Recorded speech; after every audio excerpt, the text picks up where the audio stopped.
Welcome to Dice and Mind, a podcast hosted by Brad Brown and Jason Kaufman to explore the intersection of life, games, science, music, philosophy, and creativity through interviews with leading creatives. All are welcome in this space.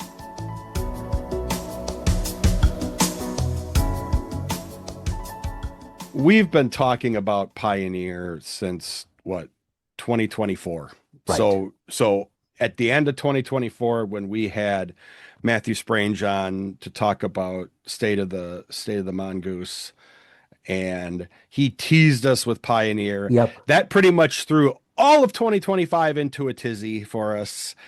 And if we weren't talking about when we were talking about RPGs, if we weren't talking about STA or something green running related, Yep. we were more than It was likely Mongoose, talking and about it was Mongoose Pioneer. and Pioneer. Yeah. So This has when been religiously on my mind since then. oh yes, and this is, and we are not overstating this No, by any no, stretch. This is no, not an overstatement. nope. So when we reached out to our friends at Mongoose, and uh, they let us know that Chris would be available, Christopher hmm Griffen, to join us for We were our thrilled. episode today, we were, yeah, absolutely. Absolutely thrilled. Oh, should I say over the moon I or mean, you over can. Mars You or both or would be or appropriate. or over Titan? Well, one hopes. Um, Yeah, yeah, potentially. potentially. So this is one of those episodes where we were just really, really psyched to be able to talk about Pioneer, but also Yeah. Traveler, Mongoose. Chris is a U.S. I don't remember. I don't know the right term. So Is he's an he? expat. He's an He is an expatriate. expat. He's an Yeah. expat. He's an Thank you. expatriate. Yep, he's a U.S. citizen now living in England. Yes. Not London, England, but not all that far.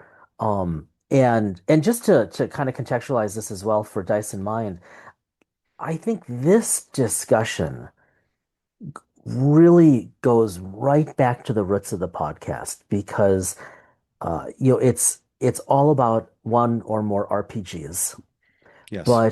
but we're not just talking about this upcoming game, but we talk with Chris about its writing, its design, its conceptualization, how it intersects with real life hugely, and how the books are being written not only for the game, but as RPG lit, to be readable on their own. And that's really everything that Dice and Mind has become to be about, which Yeah. is just a beautiful thing. Now, I think before we go over to the interview, for those who might be new to the show and or who As listen. rare as that might be. Right. I mean, one hopes. Or those Yeah. of you who just obligatorily Well, let's just download say it. for those that are new every week, because the guest inevitably draws in new viewers. So That's those right. for those that are friends of Chris that are joining us this week to Yeah. listen to Chris. Thank you. Yeah, and if you're not, you should be listening. Um, but let's just reiterate. So Pioneer is, and this will all be addressed in deep, really beautiful detail. I mean, Chris was just so giving in terms of information on this upcoming game, which while the Kickstarter PDFs will be available long before, won't be available in print until approximately this coming August. Right. So be it. But for those of you who don't know or don't recall, Pioneer is a rather crunchy role-playing game that takes place in the next 10 to 30 years from present time, and it is fundamentally about the colonization or the beginning of the colonization of the solar system, of humanity's push out to the moon, to Mars, as you'll hear, to Mercury and Titan and other places in the coming decades.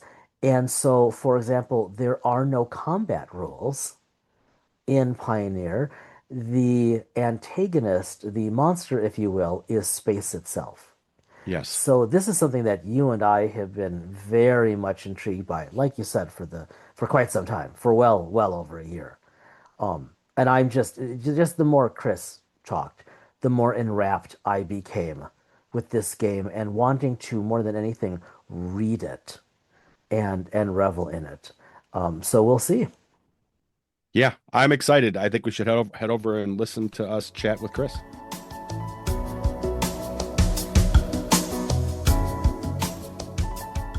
Raised in the mild climate of Northern California, Chris's steady diet of Marvel comic books, Star Wars, Dungeons and Dragons, and all the sci-fi he could read turned him into the man-child that he is today. Now a writer of both role-playing games, Traveler from Mongoose Publishing is his game of choice, and comics from Markosia Publishing, he is living the dream, collaborating with some of the best in the business to create narratives for all to enjoy.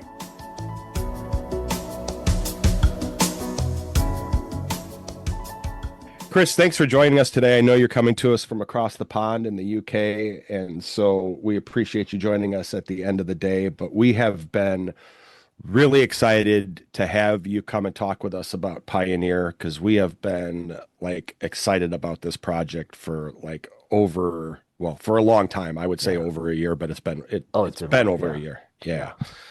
So, um, thanks again.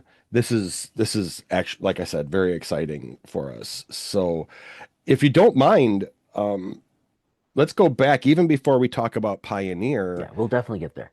Yeah, how did you kind of like get into even get into like the world of Traveler and everything like that, you know? You mean like as a player Yeah, and even like as a Yeah. player, even Yeah. before you even started like writing with them What's and what's your such. yeah, RPG history? Yeah. Yeah. yeah, it was my second game. I was like 12 or 13 years old, and friends introduced me to the gateway drug of Dungeons and Dragons. Yep.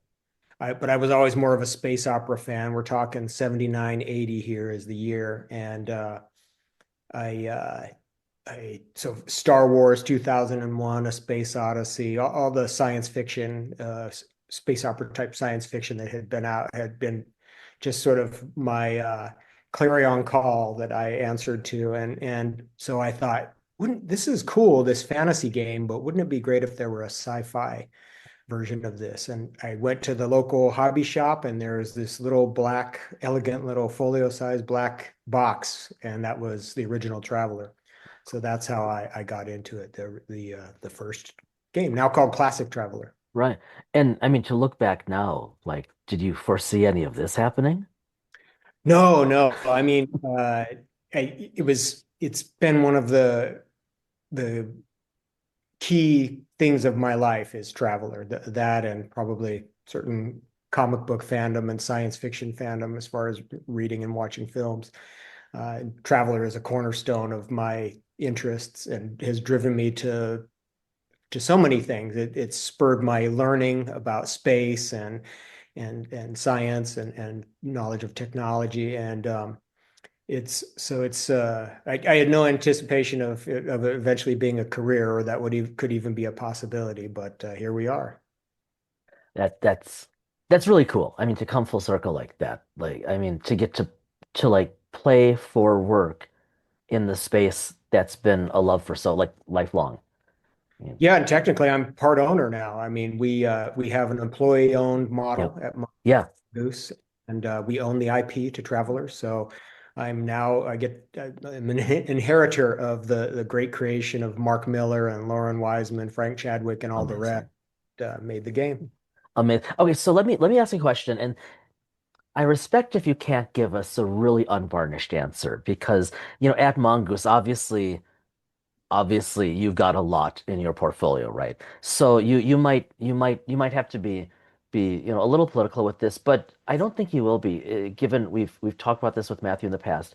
One of the things that intrigues us about Mongoose, it's not just the games, but the business model Yeah. is tr it's not just fascinating, it matters, right? It ought to and hopefully eventually will become a model to others.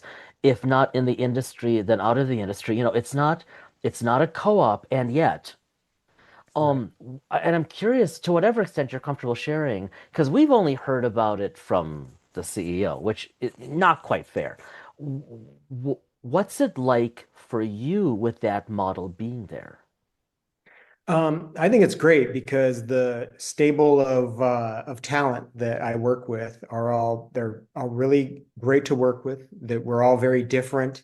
They're mostly younger. There's me and Sand and Matt are the elder council, and then Cassie, Abby, Bella, and now Natalie, who just started recently, are the young crew. And everyone brings something different to the table. You'd be surprised how communal it is. We actually cook for each other too.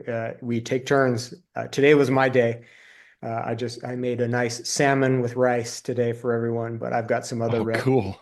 They know that when I cook, I usually go over the top, and they'll say, "Chris, you could just make sandwiches or something today." But I like to eat well for lunch, so.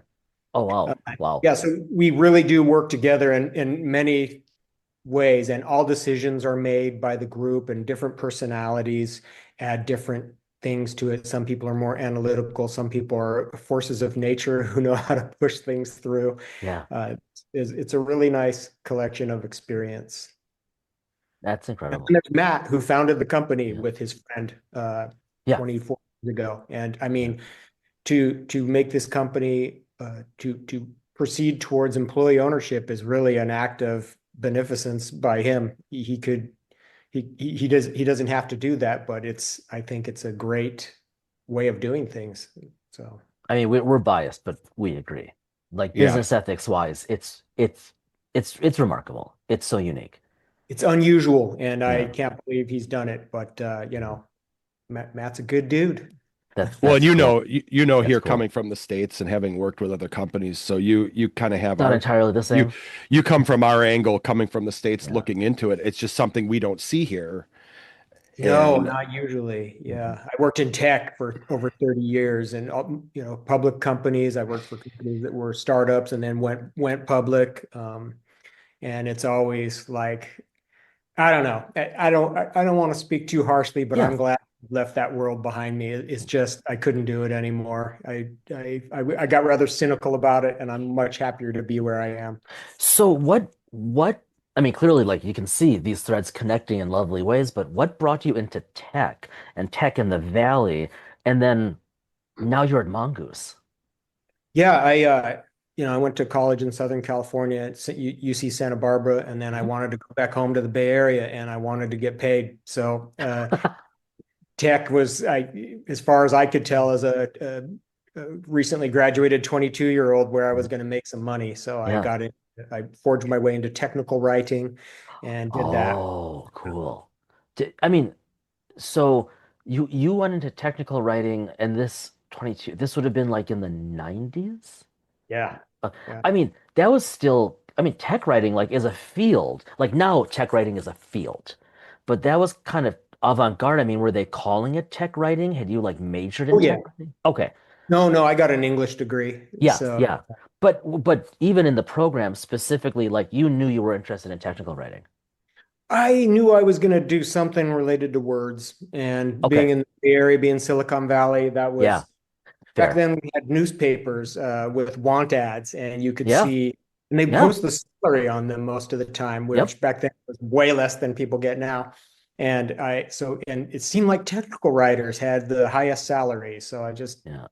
aimed myself in that direction and went from some bizarre, semi-dysfunctional, weird little companies, and then kept moving up the ladder to better ones over time.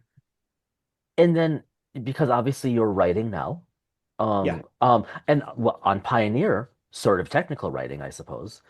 there's Um, a lot of there's a big technical aspect to it, yeah. and knowledge of space technology is obviously a big deal as I well. I'll just say I love reading your Kickstarter updates, right? The emails that go out yes. because they are so technically detailed. Like it's like, oh, it's like you're writing about the future and preparing us for it, not a game, which is kind of, I imagine, the point of Pioneer in a way. But Yeah, yeah, and it's been a collaboration. yeah, The yeah. game itself went through a few iterations. The first writer was Dr. Sandy Altunes, Hmm. former NASA engineer. and he took the first cut at it. And then we gave it to Gear Landeskog, and Gear has done quite a bit of traveler writing for us. And I had no idea how qualified Gear was to write this material. He did an excellent second cut at it, Wow. and then I inherited the third cut. And frankly, I stand on Sandy's and Gear's shoulders Yeah. from when it comes to space technology. I had a modicum of knowledge, but mostly I'm just a writer who can learn about stuff and write things. And they really did a nice job setting it up. And then I took it and edited it and to get it more into our style, to pare it down, to try and strike the impossible balance of pleasing the super space fans and the people that want to that don't have a lot of knowledge about it and just want to feel like they're entering this world. And it's this game more than any other is walking a tight wire when it comes to that. So it's tricky, but it's been a fun and interesting challenge. What kind of drew you to, because you've obviously written in other areas of the Traveler verse and all that, with like High Guard and things like that. Switching gears and now writing for just, in effect, just decades into our present. Right. What was that like, in terms of switching technology wise, in effect, like regressing tech wise and Yeah, history and everything? it's kind of interesting. Of course, I've written a ton of Traveler, and Traveler pays a little bit of obeisance to actual physical reality, and then a bunch of hand wavium technology like jump drive and gravitics and things like that. So you're trying to emulate real science or real actual rocket science, actual technology. It was tricky. I took kind of before I really started diving into Gear's work, I did a lot of research and kind of approached it how I would have done it. And it's complex, right? Once you start learning about this stuff, it becomes an interesting rabbit hole that you just dive down and want to learn more and more. And then I've kind of one of the things that Sandy introduced us to was this technical, what's it called? TCLs. Is it technical? I don't remember what the acronym stands for. It's basically NASA's rating for technology. And Okay. you have stuff at level 9, which Yeah. is fully tested and available. 8 and 7 are like prototypes, 6 also like early prototypes, and then you get down to 1, 2, and 3 where it's just conceptual. It doesn't exist in any form other than some scientific papers from a guy at Caltech or something like that. Yeah. And so it's been a very interesting and informative experience to write about it. You could use this as a preliminary to Traveler if you were a Traveler fan that wanted to imagine what things were like on Earth before jump drive was discovered. You could go that route. It's not, the two are not mutually exclusive. They use basically the same mechanics. Let's talk economics for a moment. You don't have to sell Pioneer to a couple of guys like us, right? Like, I mean, all three of us obviously sci-fi geeks, right? Like my gateway drug was West End's Star Wars, right? Yeah. Still love it. Haven't played in ages, but okay. So like Matt made a comment in our chat with him last time about Pioneer, and like I just froze over, like, oh my God, it's like he's looking into my soul, and they're going to design the game for that. Okay, there's obviously a niche, but I'm curious because Brad and I have talked about this. I'm curious about the business case for it because this is different. I mean, granted, Traveler's pretty hardcore. Like that's got its own following, but it's a huge following. Yes. How, to the extent you can share, what was that discussion like to generate something like Pioneer and try to sell it? So it really starts with Matt, and I wish I could tell some great story about how we did focus groups and examine market statistics. But here's what Matt said when I asked him that question. Yeah, He said, "It sounded like a cool idea." awesome. And so That's awesome. yeah, and then he got in touch with Sandy and handed it to him to get the first cut created. So it was really just, it was Matt's brainchild to take Traveler and kind of go backwards with it using the same mechanics and create the story of the next, the near future story of space travel and what you could do with that. I mean, clearly, the Kickstarter was very successful. Yeah, it did well. Yeah, Yeah. we're very. Yeah, that's amazing. I will ask one more, and then I'll turn it back over to you, Brad. But I'm curious with the art. You guys have released, the bits and pieces essentially in your updates, and a little bit in the PDF. But of course, most of those are placeholders. Obviously, it's very, very early. I'm curious in terms of finding artists, Yeah. right? Who can like because some of it's obviously very engaging, almost a little like cartoonish in the sense of it pulls you in. Yeah. But on the flip side, like you've been sending a lot of cutaways on those emails. This is pretty technical stuff. Yes, the main artist that we've been working with so far is Mark Graham. And I apologize, Mark, if you're out there and I said you got your last name wrong. I'm almost certain it's Mark Graham. And he is really good at this stuff. He does a lot of Traveler work too, but we asked him to do this cutaway style. And we give him a lot of material that we gleaned from the internet and other and technical papers from NASA and the European Space Agency, Yeah. etc. And but we tell them, try and take a little artistic license with it. We're going 10 to 30 years in the future, so you can take a few chances. So he does, and then we do inevitably get some critics because people want this to be so scientifically accurate. Like, that's not how it's going to look, and we respect that. I'm happy to receive those kind of critiques, and we take them seriously, and we go have the art reevaluated if there's something way off. But we don't want it to look like a current NASA technical manual. Yeah, On the right. other hand, when we show something like nuclear thermal propulsion, it can't not have a shield, a radiation shield. It needs to have tanks for liquid hydrogen, things like that.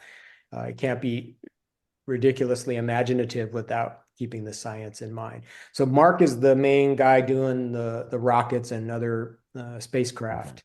But there are some other pieces of art I've seen from other artists, and I don't recall who they are. The graphic designer on this project is Abby Manchin, and Abby is going to do a great job with it. But it hasn't really been fully handed over to her yet. It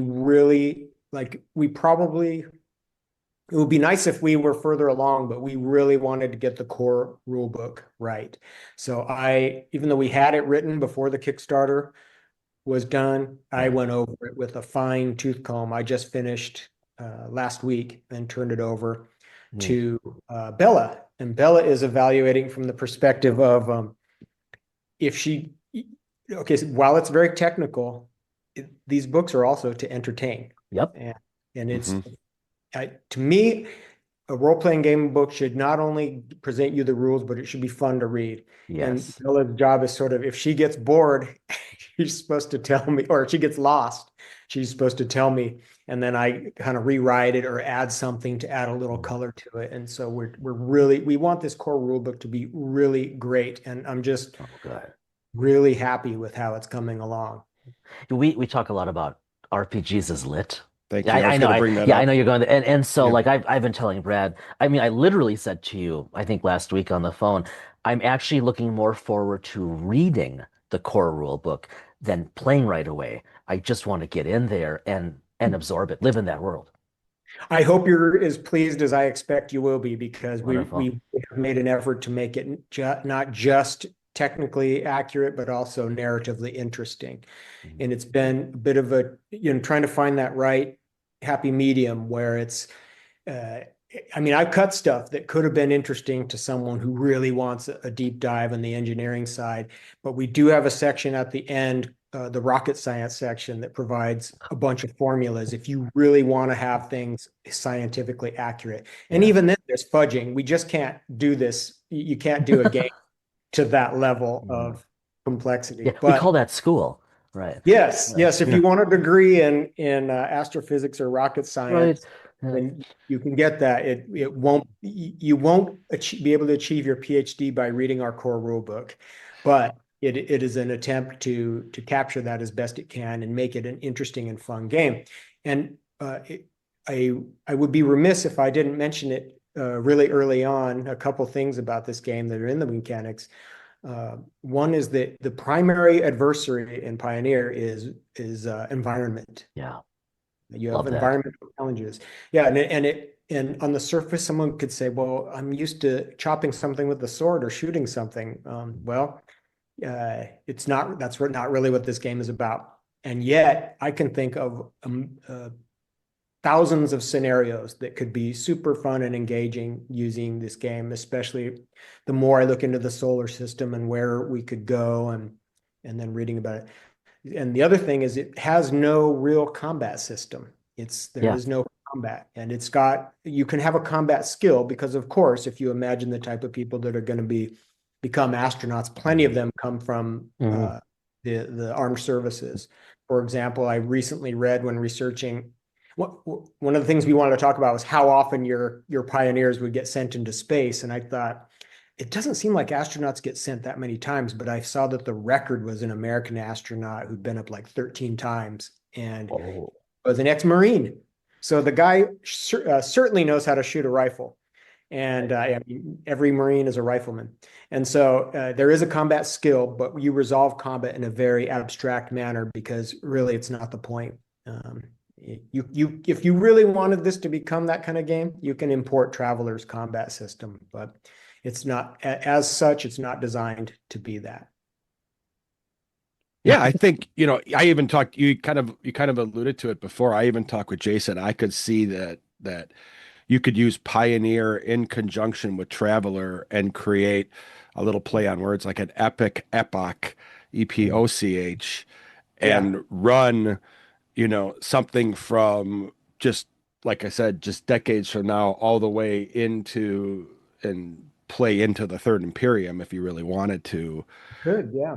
you know, because now you've created something that allows us to play from which just to me, I mean, that would be an extraordinarily daunting but That'd be fascinating wild. Yeah. project to try to put Although together. it's sort of a mechanic. It's a light mechanic, but we encourage the creation of mentors and successors in the game because of the fact that if you get exposed to a certain amount of radiation or you're injured while going up there, if you even survive, it's pretty easy to get killed in this game, by the way. it seems like it.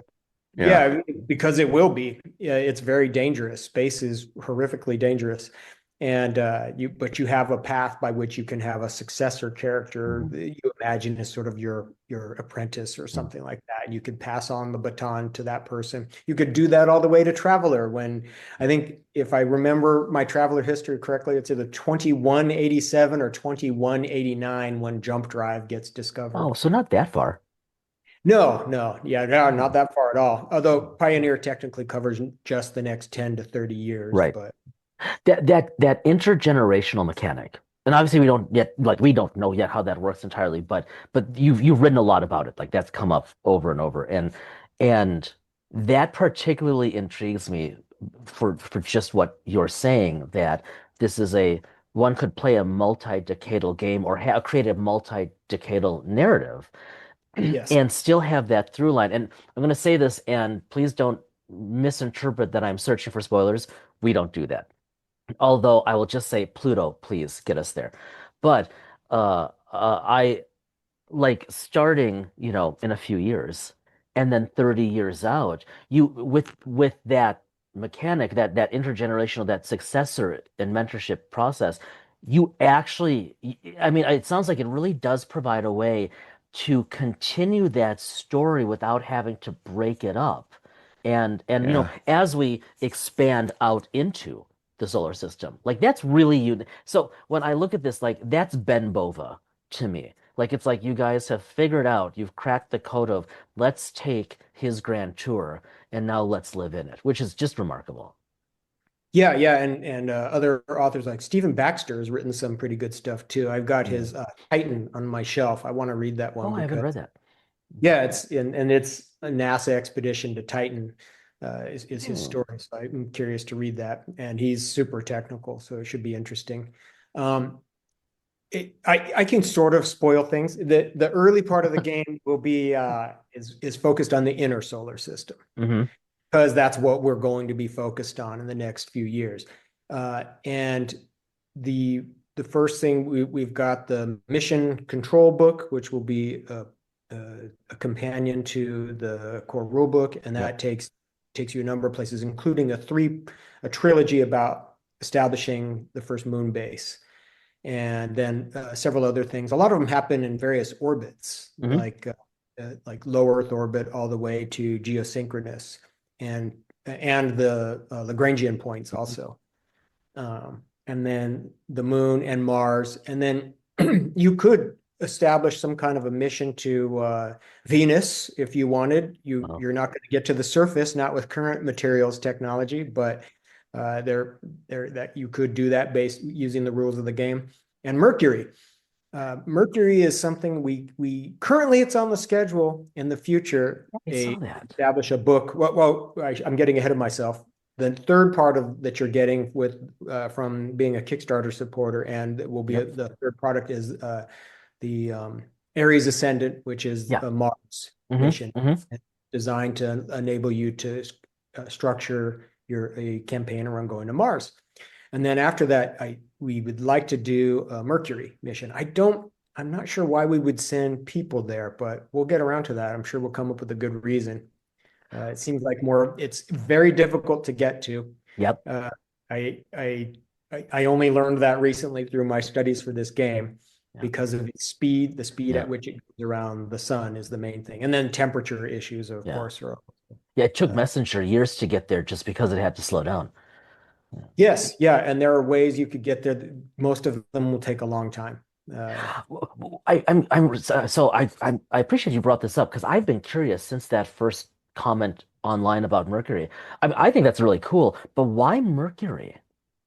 it's We're fleshing out the inner solar system Okay. before going outward. Okay. Neat. I am eager. I want to do Titan. It's Oh yeah. I would like to do an Yes. expedition to Titan. So as we continue to schedule, I and the other writers on staff write for many games, but as a few years down the road, I want Titan to be the next one after a Mercury book, Oh, because so cool. I think it's people argue that it might be a better place than Mars Yep. if we wanted to go to another world, because of the fact that it's got nitrogen and an atmosphere and so many good resources that you could, and it's not loaded with radiation like the Jovian moons. Um, so it has potential. It's an interesting I place. I would love that. I mean, I was one of one of the many around the world who like made sure they were home and watched Huygens Lander live, right? As soon as, I mean, that was that I kid you not, I remember clearly shedding a tear. Like the fact that we were there, absolutely remarkable. So that would be fascinating. Fascinating, is Yeah. it? Yeah, it's like, as far as an atmosphere is concerned, it's probably the most Hmm. accessible world with an atmosphere other than our own in the entire solar system. So it's an Yeah. interesting place. Yeah. Oh, this all sounds absolutely fascinating. So clearly you guys have, I mean, you have plans in the sense of things you'd like to do way out. Yeah, they're not down on a schedule yet, but we want to expand this game. And the more popular it is, the more success it has, the more likely things are going to get moved up on the schedule. But yeah, we will support this game with many Yeah. expeditions and Yeah. technologies. And we talked a bit about the mentor successor thing. The other thing that happens is the technology, including the propulsion technology and the technology that you use to do things on various worlds, is rated as core. Anything that can go into space is called space rated, and then it's core, prototype, early prototype, and then we kind of divided into vaguely. You probably have seen some of the updates, 3 phases of Yeah. the Pioneer Epic. And then if you move your narrative into the second phase of the Pioneer Epic, that stuff that was prototype is moved to core. It's now available technology.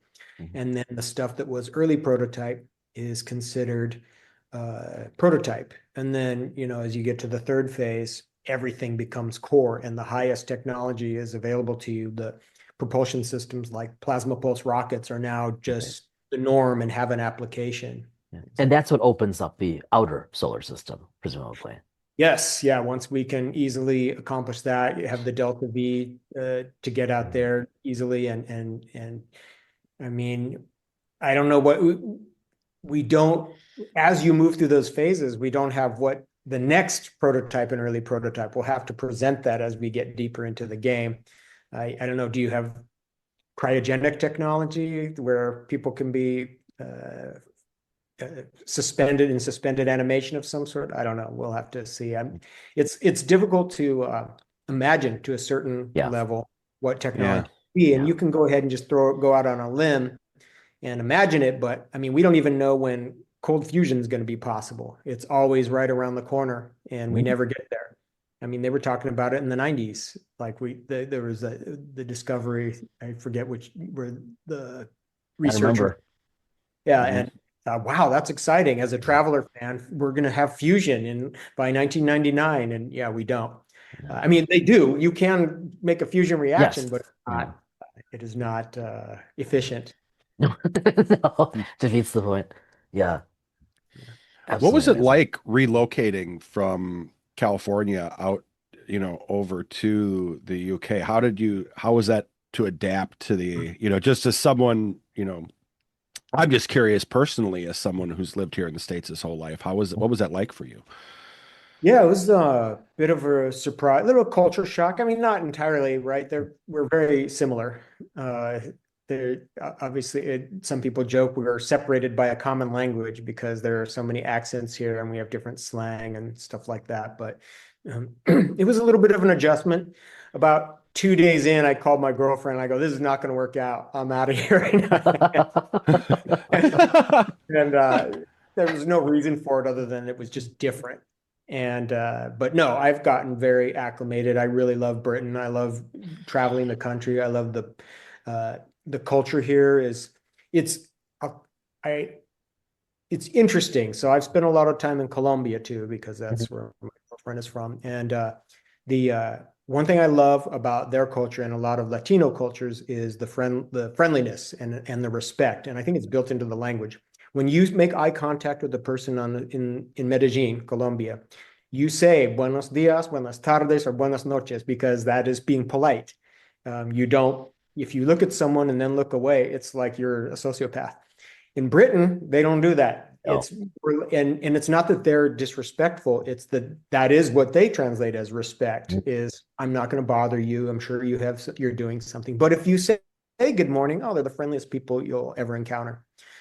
And they'll respond and very positively. So I I mean this probably reveals too much about me, but I love that one can walk anywhere in London and no one's going to attempt to strike up a conversation with you anywhere unless like you're trying definitely, to purchase something or what. yes, yeah. And part of it with them is they're just so, they're busy. But also it's the culture that, you're doing your thing, I'm doing my thing. But yeah, out here, and we're Swindon is towards the Cotswolds. People are pretty Oh friendly yeah. with them. This is a Yeah, beautiful area too. Oh it's so green out here. Yeah, yeah. it's very nice, and and I love the public transportation system here. Uh, I it's they love to complain about it. That's an aspect of their culture, by the way, complaining about the weather, the trains, everything doesn't work as far as they're concerned. Maybe that's like hedging your bet so that when things do function normally, you don't feel Yay. disappointment. But yeah, no, That's great. it took a little while to adjust, and also the weather is different than California, of course. Big time. Yeah, Yeah. it's really cold right now. To my standards, I have Yeah. two kids who live in New York. That's a whole other level of cold right Oh, now. were they okay with the You in storm? Minnesota? Yeah, Is that where I am in He's Grand Rapids, Minnesota and Wisconsin. I'm in Milwaukee. Yeah. Yeah. you're both? I have no reason to complain. It But is but it's but it's terribly cold. but it's true. We were just talking to another guest, one whom we know, and he was telling us a couple weeks ago that he's in DC now, but he's from Southern California. And he's still naive. And so he said every time Well, don't snow, say that to no, him. no, I mean this in a really complimentary way. Okay. He's like, every time snow falls from the sky, it's remarkable. And Yeah. naive in the sense of you've never shoveled. Although I do really like the snow. Yeah. Right. Were your kids are okay with the storm? Yeah, yeah, I checked in on them. They're both alive. Oh my God. Uh, Yeah. one lives in Williamsburg and one lives in the Bronx. So they they're fully in it and they're Yeah. both okay. Yeah. Yeah, my brother-in-law is outside of Boston. For his birthday yesterday, they got 17 inches of snow. Wow. Which is by any metric ridiculous. And I know other Yeah. Yeah. places had worse. My daughter sent me photos of New York and she Amazing. has a one of those e-bike rental accounts. You know, Oh they yeah. have them racked and you just get the bikes are like the tire, it's like this deep in snow. Yeah, Mm. it's pretty intense. So Wow.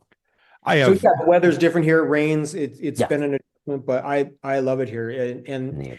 the other thing is I won't get too political, but I do like that I really am unlikely to encounter gun violence here. It's a big deal for me. Oh man. I mean, that's not I political. look, I That's think just Brad and I mean, we've always made sure that Dyson Mind is apolitical, but that's getting almost impossible now. yeah. I mean, I marched Friday, right? Like in Minneapolis. I mean, that is a beautiful thing about lots of other places in the world right now. Yeah, I can't believe what's going on in our country, Yeah. but that's probably a whole other Yeah. podcast.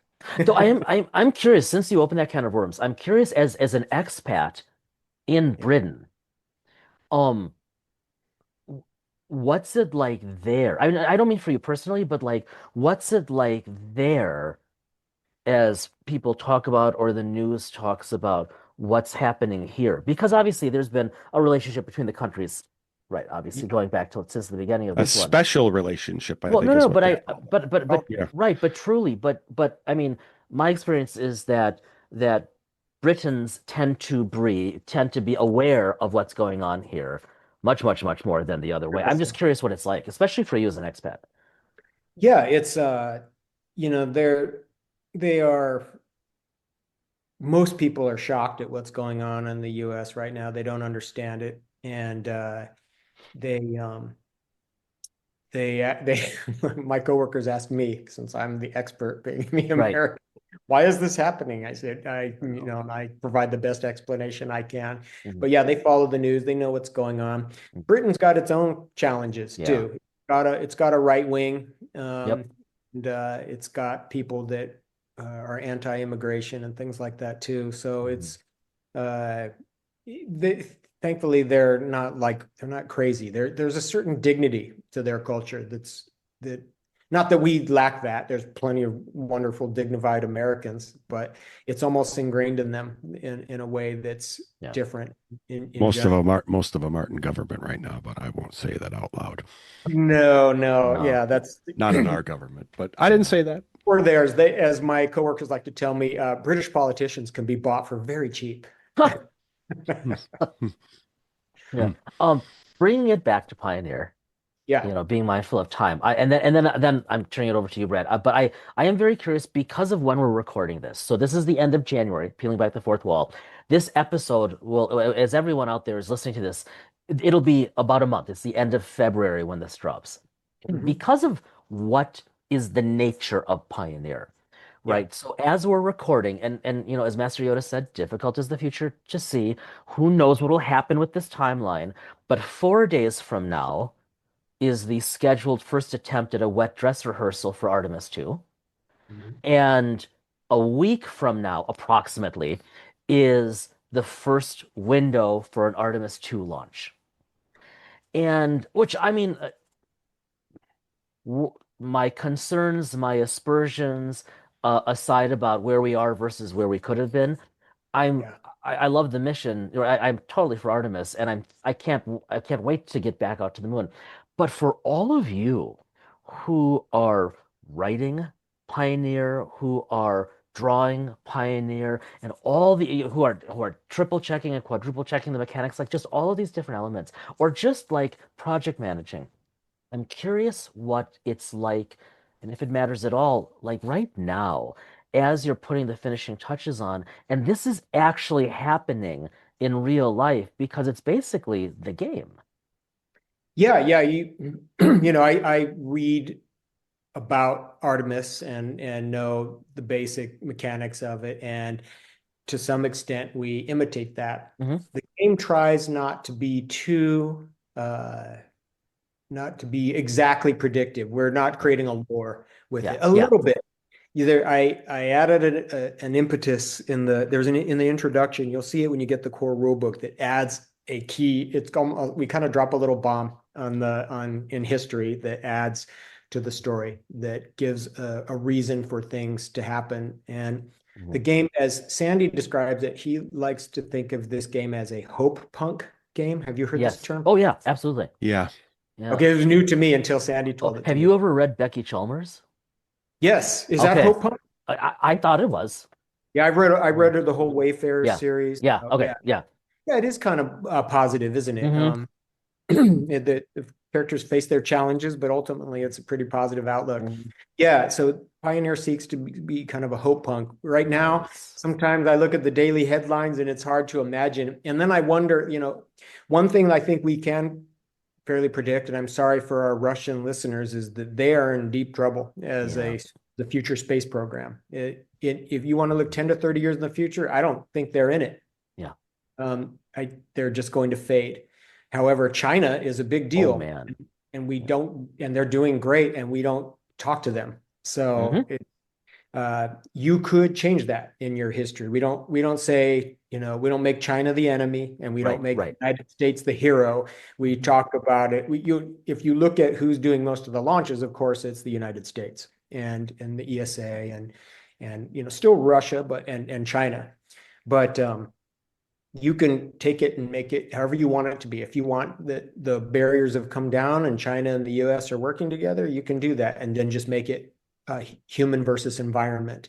Yeah. If you want to inject a little politics into your game, I don't discourage that at all. It comes up in some adventures, or we call them missions in some missions, but generally speaking, it tries to imagine a future in which we're solve the problems that we're facing. And there are many problems to solve. Have you read a book called, oh shoot, I'm sorry, I'm gonna look right behind me. Yeah. My book, Awesome. it's oh crap. Sorry to mess up your transmission. Not at all. Shoot, where is it? It's about whether or not we should go to, here it is. Okay. Have you read Oh yeah. on Mars? Oh Yes, yeah. you The have. City on Mars by the Wiener Smiths. Absolute. It's surprised. It was great. Yeah, what a Yeah. great book. And Yeah. and it's people might take it as a negative because Mhm. they really run the idea of Mhm. space travel, or Mhm. space travel in general, Yep. through the ringer. Yep. Like, should we be doing this stuff? Yeah. And I think you have to. I think for Yep. things to get better, you have to. It's just like, uh, at the risk of being political again, telling real history. Yeah. If you don't talk Yeah. about That's right. history and the bad things that you did, you won't get better. Yep. And if you don't talk about the reasons why we maybe shouldn't go into space, then you won't find reasons to go into space. You have to run things through the crucible Yeah. of reality, and that book does a great job of that. And Mhm. I think that some of those things come up, especially when you consider that we have a politically volatile world at times. Yeah. And now we're going to go out and start using the commons of the moon and Mars. And then what happens when two countries, interests from two countries, want the same thing, such as the ice in Shackleton, for Mhm. example, uh, Or Greenland. or Greenland for that, right? You're even closer to home. Yeah. They're You're for right. conflict, and But you could see how just like something close to home like that could Yeah. translate to Actually, the moon or and translate actually, to ironically, Titan like or international law and space law, I think seem to be pretty messily aligned, right? With both of those cases, it's very fuzzy. yeah. yeah, and you've got the Artemis Accords, Hmm. and then Hmm. the Chinese have the ILRS. I forget exactly what it is. But Oh, that's right. It roughly, it isn't designed to be an Accord, but it has evolved to be sort of the parallel to the Artemis Accords because they Right. find the Artemis Accords are very United States centric, and so they form their own interests. However, the two have a lot in common. You know, they're concerned about space junk at low Earth Mhm. orbit and beyond. And generally speaking, and you know, the part of the reason the Artemis Accords were adopted was because they were afraid of you know, taking it to the UN. It'll just be in committee for 20 years, and it's space tech is moving too fast for that. Yeah. So both sides had to kind of develop something. I think these things will be adopted by the UN over time in some way, shape, or form, and that can be part of your game as well. What becomes the rules as things go forward? Yeah. Fascinating. All of it. Listen, we want to be cognizant of your time. We know Mhm. you have some other things going on, but we would love to have you back again because we could talk for hours about more about Pioneer Oh my God. All of and it. honestly, we haven't even talked about like your like the other writing you did with Traveler and everything like that. So Mhm. we've only like scratched the surface of the stuff that Jason and I would love to chat with you about. So if it's all right with you as things progress and as your time permits, we'd love to have you We'll come be back reaching and out. Anytime. chat. It's Thank not you. only totally enjoyable to talk to Mhm. the two of you, it's a mental exercise well worthwhile when you start to have a discussion about things Yeah. and kind of put it under the light, put it Yeah, under to examine it. So Yeah. yeah, anytime. Thanks very much, awesome. Chris. And best wishes with the rollout of Pioneer, which is still slated for around August. I think that's right. Yeah, Yeah. it's there's and you'll be seeing those Kickstarter supporters will start to see things roll out over time. You'll get the core rule book once we've got that in good shape. It's uh I like I say, I think everyone's gonna be really pleased. We really put it through the ringer. And then you'll start to get the missions from Mission Control. The one that's going to take a while is probably Mars. But I would estimate August is about right. I think that's Right. right. Within this year for sure. Yeah. Yeah. It'll be a good year then. That's a good year. That's awesome. Yeah. Yep. Yep. We're real excited about it.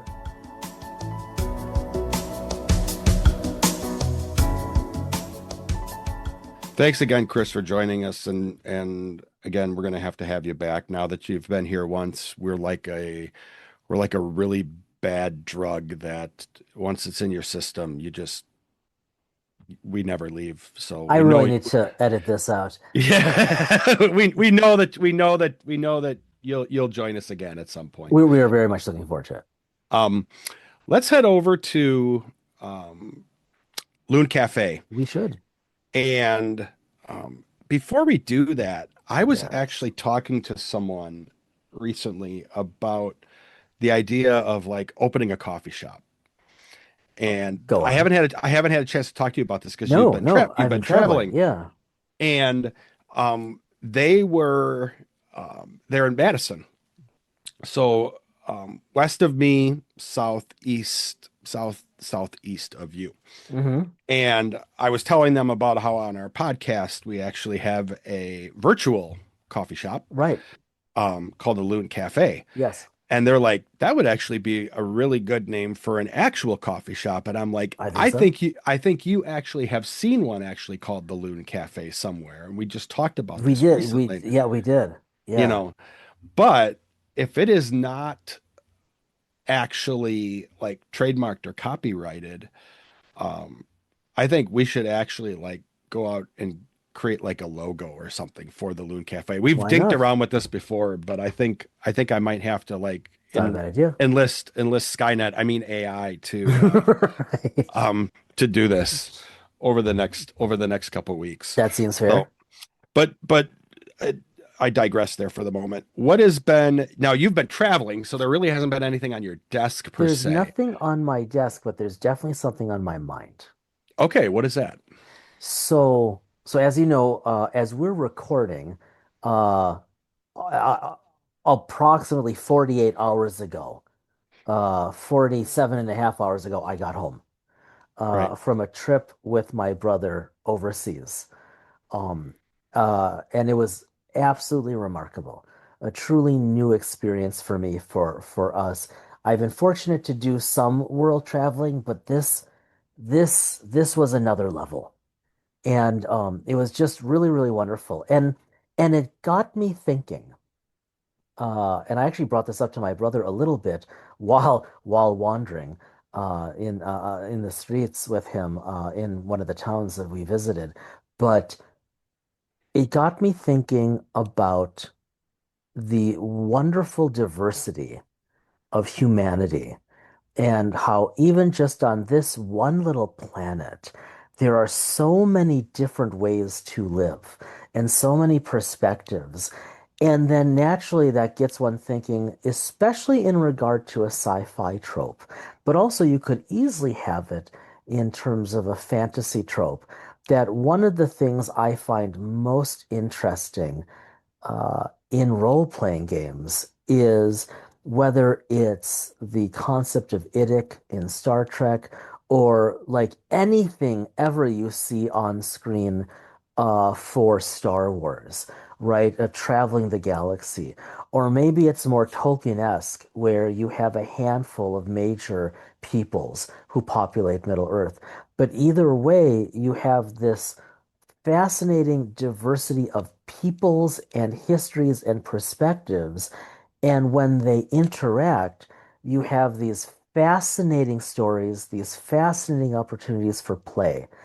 And um, we can talk more about this offline, but I got to thinking about this kind of tangentially this last week when we were traveling in regard to a specific line, a specific IP, realizing, oh, they they didn't just create this de novo from scratch, but their world building was clearly modeled after their experiences in different parts of our world. And so Ah, that's just we'll talk more on offline, but that's so like you said, airplane tables, seat tables are very small, so there hasn't been a whole lot on my desk in the past week. But but there's been on my mind. How about you? What's been on your desk? well, I'm gonna hijack this because Pivot. I'm gonna pivot here because um we need to have a larger discussion about Starfleet Academy. Yeah, we do. But I wanted to get because you know my affinity for Deep Space Nine, Star Trek Deep Space Nine. Yes, I'm I aware. I wanted to get your Oh, we take. haven't had a chance to talk about this. Yes, and so All right, let's do it. why not just do it Yeah, for the heck of it right here and record it I about stayed up. episode 5. I stayed up. Now as we're recording this, episode 6 will have already been out, and episode 7 will just be a I think episode 7. This wait. drops on the 23rd. Oh, this not So, sorry. So we'll be through 7 by now, by then. yeah. Okay. That's funny you say that because I actually traveling, I stayed up late. Like I stayed up to like I think like one local or something Now, did to you watch watch. it? Did you watch it while you were Yeah. still on the ground, or did you watch it No, no, while no. in While we were transit? on the ground, Justin, my brother used his VPN. Okay. And so, so that we could magically be in Chicago so that I could stream it. Okay. Um, uh, okay, so my thoughts about episode 5, which focuses on Sam. Yes. Um, Series but acclamation Nation mill. Mill. Yes, Yes. thank you. Now I still okay, so I think the Mill last name, I suspect that is an abbreviation from Krask for something military. I might be wrong, but I wonder. I'm of the mind Yeah, that I yeah. concur. But of course, you and I, what you want to talk about is what do we think of the Deep DS9 tie-in? Yes. I'm Um, curious as to now we did have we won't get into it, but there we did have a sidebar with some of our friends from the Star Trek Adventures hmm Modiphius team on hmm certain aspects of it. We won't get into that piece here. Yeah. Right. Um, Was that Cisco in the Clouds? Right. yes, the Cisco and the Again, Clouds the discussion. the episode took obviously a lot of artistic license. So, spoiler alert if you haven't seen it yet, like the title card being crayoned out and my story being written in. So there was a lot of artistic license with it taken, but um like you thought it was, I remember because you texted me and you said this was just a fantastic episode. I thought it was cute. I thought it was a good episode. There were things I loved about it. It was a really strong episode. Um, I I did not see the Dax connection coming. I really liked that. In retrospect, that was Yes. so well done. Bringing Jake Sisko back was really well done, and the fact that they have Sarek it, Lofton really did a good job too yeah, of him of yes, channeling him yes, too. yeah, that like there was so much. It was such a more than an homage, such a deep cut. Um, it was so cool. And then getting like I remember texting you like because I didn't know yet is was that from the show? Because they end with new quote unquote Cisco With a new verbiage, clip. right? They end right with there's an audio clip of Avery Brooks that was actually he made for a private recording, which he gave to them. Yeah. And it worked beautifully in regard to Cisco. Now, I wanted to know, like, what's the deal with the emissary? That said, I thought the DS9 stuff was really well done. Now, you are as big a fan of DS9 as anyone I know. You tell me what you thought, Well, I mean, the more DS9, the better for me. I right? mean, I could have used a lot more. First of all, um, taking Tawny Newsome, who played a comedic character, Yep, and making her Dax, brilliant move. yep. Unexpected. Um, yeah, unexpected. And I think she played the character. I think she was fantastic for She that really did a good character. job. And not only that, but made this Dax 800 years later, Isla Dax, Yeah. um, Cardassian entril, Yep. which is interesting. Very cool. So very cool. And it was kind of a dead giveaway from the outset. And I didn't read any spoilers, but when she Nope. started calling him Benjamin, like when she said Benjamin a couple times, I'm like, she's a Dax. Oh, well done. And I wonder if she's just a child of the Dax, because I didn't know if the symbiont would be able to live that long or not. I Oh, didn't sure. necessarily expect it to actually be the Dax symbiont. Yeah, because we didn't know. We didn't know. So I was just as surprised it was the actual Dax symbiont. But I heard because right from the first episode when Terry Farrell appeared as Jadzia in DS9, she was calling him Benjamin. Right. Yeah, So when good I heard catch. her say Benjamin in the episode, I caught it. Um, but I thought, you know, we don't have to go into a lot of I'm not going to go into hyper detail on it because this is just we're wrapping up the episode, but and we can do a lot of that and probably in a subsequent episode purely just Hmm. talking about our academy. Yep. But I thought they did a fantastic job of creating an homage to DS9, Yes. um, an homage to Cisco and to Avery Brooks. It sounds like from what I've read now post episode, he gave his blessing to it, Right. obviously. Um, so Sarah Lofton, kudos to him. Tawny Newsome, kudos to her. Um, again, I would have loved even more. I would love to have seen all sorts of other characters show up for it, but we're talking 800 years into the future. There's only so much you're going to be able to do. That's And right. so, I thought, considering that, it was a very, very classy way of doing it. Yeah. And I don't think they did anything Mm-mm. that was lowbrow or lowered the bar in terms of DS9 at all. Well, I So think go ahead. no, I was just going to say at the end when I heard when I heard Brooks speak, and That's so cool. when it was not a quote that I recognized, Hmm. I will say I got a little teary Yeah, about it. that's what you said. Yeah.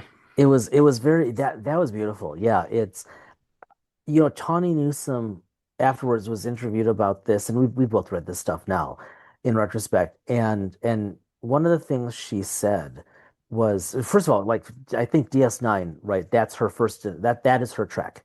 That's her favorite. And so she set out as one of the writers of the episode to make sure that respect was paid. But something that stood out with me in her Trek movie interview was that, or is that, DS9 did more to contribute to Star Trek canon than almost any show out there. Hmm. I mean, really did. And it has had almost the least follow-up interest in canon of all of the shows. Like DS9 has just not been much of a factor.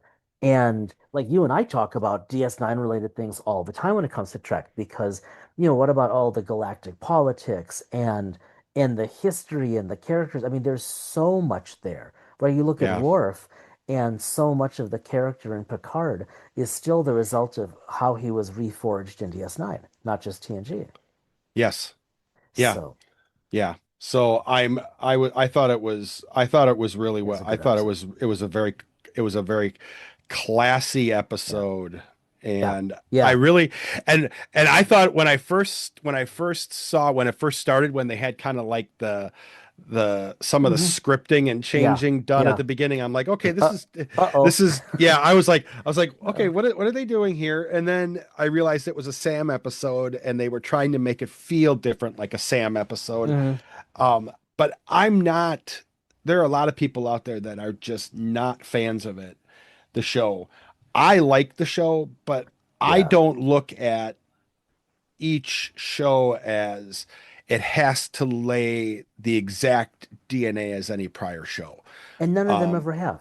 no, I am like, does it have, does it have enough of a Star Trek, does it have enough Star Trek DNA strain in it to make it feel like Trek? More than This enough. does to us. Yep. This does to me. Yep. Um, so the fact that it doesn't feel like Strange New Worlds or TNG or DS9 or It Voyager, it that doesn't shouldn't. matter to me. I don't want it to.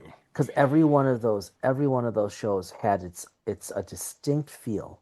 Yes. And that's what we want. I agree with you. I mean, as well as anyone, better than anyone else, I was very leery of the concept of this show. Yes. I am thoroughly enjoying it. I mean, it's 6 episodes in a no, sorry, 5 episodes and counting in a row, and it's been really good. Yeah. Every week We I look haven't forward to this. we haven't rated any episode poorly. They've all been at a minimum entertaining. They've all been Um, good to excellent. yes. Yes. Yeah. Yeah, we've been for So those who for our listeners, we've been using kind of spontaneously a 0 to 10 or 1 to 10 rating scale, and we've been in pretty close alignment, at least with most of I the. think we've been like almost like yeah, I think we've been within a half point of each other. Yep. And it I think we were straight on with the exception of maybe one episode and it was Hmm. literally just and it probably was just more along the lines of I don't even know. I don't think it was even a difference of opinion on the show. I think it was just a difference of opinion on the scale. So, but I think we probably had an agreement in terms of our opinion of the episode. So, but seeing Hmm. Beta Z back in Oh and man. I was talking to another friend and I did use a piece of trivia that you gave me, which is in episode 2 when they Yeah. were using um sign in the Beta Z Oh episode yeah. that you were the one that told me because of your wife knowing it Yeah, that it not wasn't ASL. ASL. It Right. wasn't ASL sign. Yep. So, which I find interesting and actually a very nice detail that probably Right. Beta said was not going to use an 1,000-year old, 1,200-year old From Earth. from Earth. Right. Like that took more effort for them than simply using ASL. So right, Yeah, nice touches. Um, yeah, yeah, absolutely. Speaking of nice touches, the way you can be nice to us on this podcast Oh, is thank God, I didn't know where you were going with if that. you would be so kind, dear listeners, as to rate us on Apple Podcasts, on Spotify, wherever you're getting us, but especially Apple Podcasts. Again, we've talked about this before, at least once. One of our goals for Dice and Mine in 2026 is to really grow our audience. And the only way to find us, unless you know to look for us, is if we come up on the relevant feeds, And right? please rate us on the episode and not the nice touch segue that Jason just attempted. Exactly. So on that note, yeah, please give us a 5 star. If you can post anything as a comment, whether it's best podcast ever to doesn't always suck, we'll take it because that's how the algorithm works. Thank you in advance. On that note, be well, stay well. We will see you in a couple weeks.